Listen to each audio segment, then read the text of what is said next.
Good morning, everyone. Today's Saturday, and we are going to do the rear suspension on the WRX. So first things first, let's get the rear end jacked up and pull the tires off this thing. In 3, 2, 1. Bam. All right. Subaru is up in the air. You can see right there are the struts that we're going to be replacing. So those are exposed, ready to go. There's the bolts we got to get at. Those two there. And then the other thing we need to do, we'll do that right now, is we got to pull up this carpet here and get to the strut tower mounts, which are, I think, around here. So we'll do that next.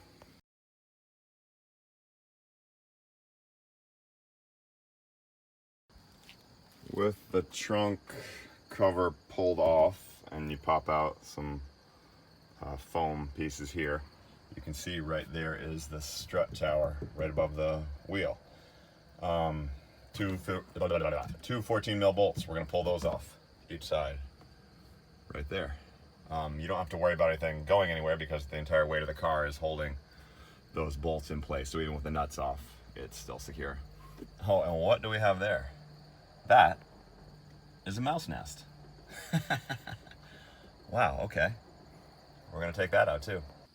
Definitely wearing rubber gloves for this task.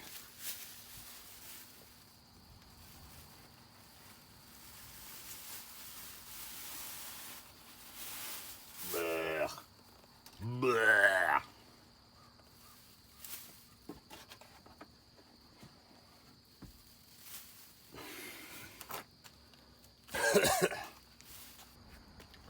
To help you get to the bolts, I guess you can pop this piece off here too. There we go. Nice. I can get right down at them. We got our 14 mil socket right here. I don't know what that is.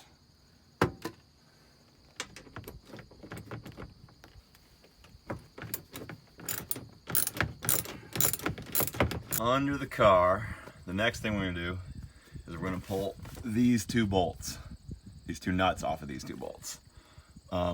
These are 17 mil and it attaches the wheel and the strut to the control arm, I believe. So we're gonna pull these two. They're mercifully not too rusty.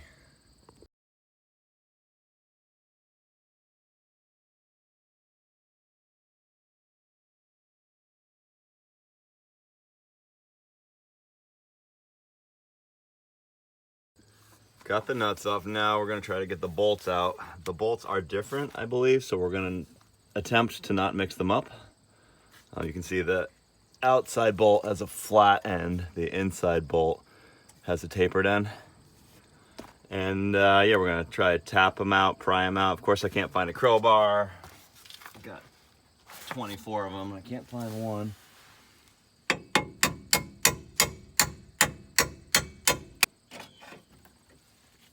But I do have a large flathead screwdriver. There we go. A little tension on that. That's why it's hard to get out. The bolt looks amazing. No rust on it, so that's great. Good news. And now the other one.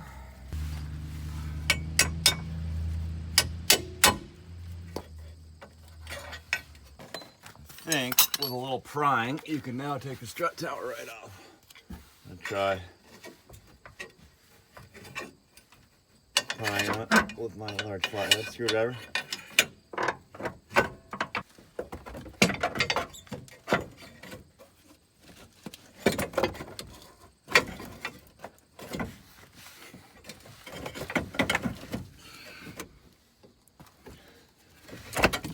There we go. Old one out. There's the old one on the right, the new one on the left. They look the same, that's great. There's no left and right rear shock, so you don't have to worry about that when you're putting new ones in.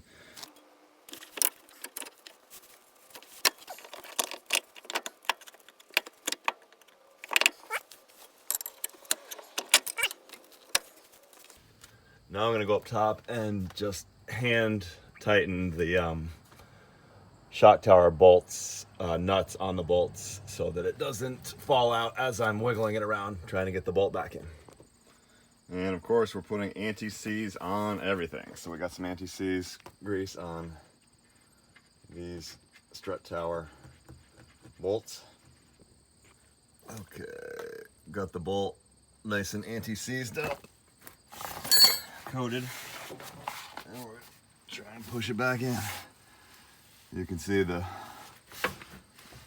we're nowhere near lined up right now, so this is gonna be tricky.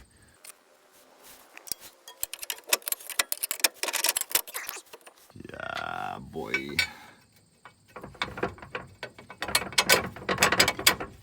Ta-da! Okay, great.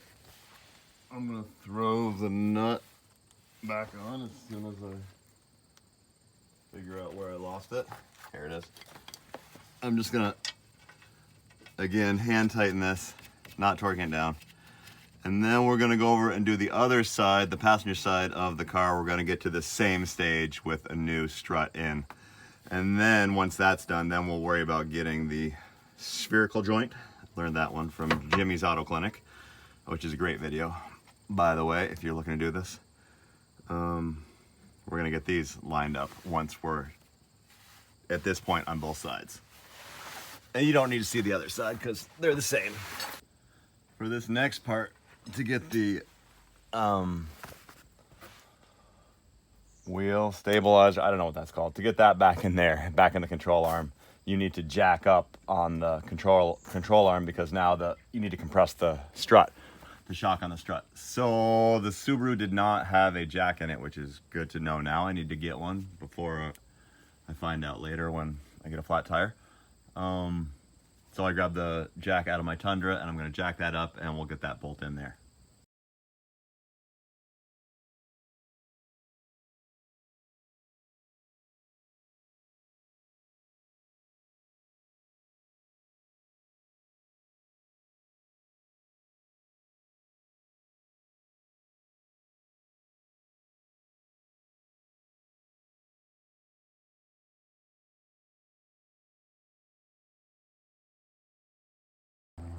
Now we've got both bolts back in to the control arm, both nuts on.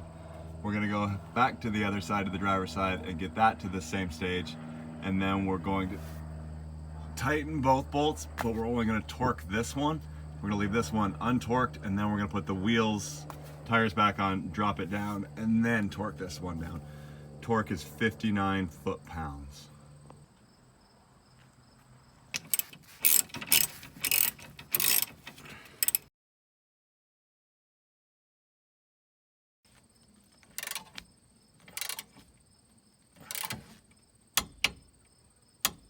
There we go.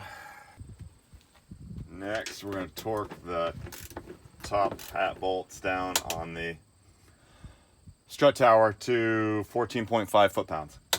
There's that one. It's pretty low torque. It's got the weight of the car on it, so they're not going anywhere. Okay, cranking right along. Next, we're going to put the wheels back on and drop this thing down. I'm going to put some I don't know, stack some boards up underneath the wheel so that when I drop it down, it's still elevated so I can scoot underneath the car to torque down the the bottom strut bolt. The sun is really bright. That's what we're doing now. Let's go.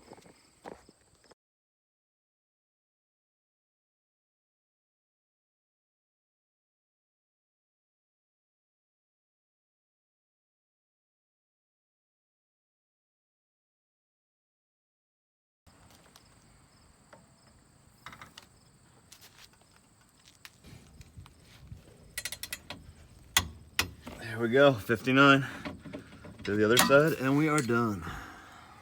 And the last thing we're gonna do is torque all these down to 90 foot-pounds.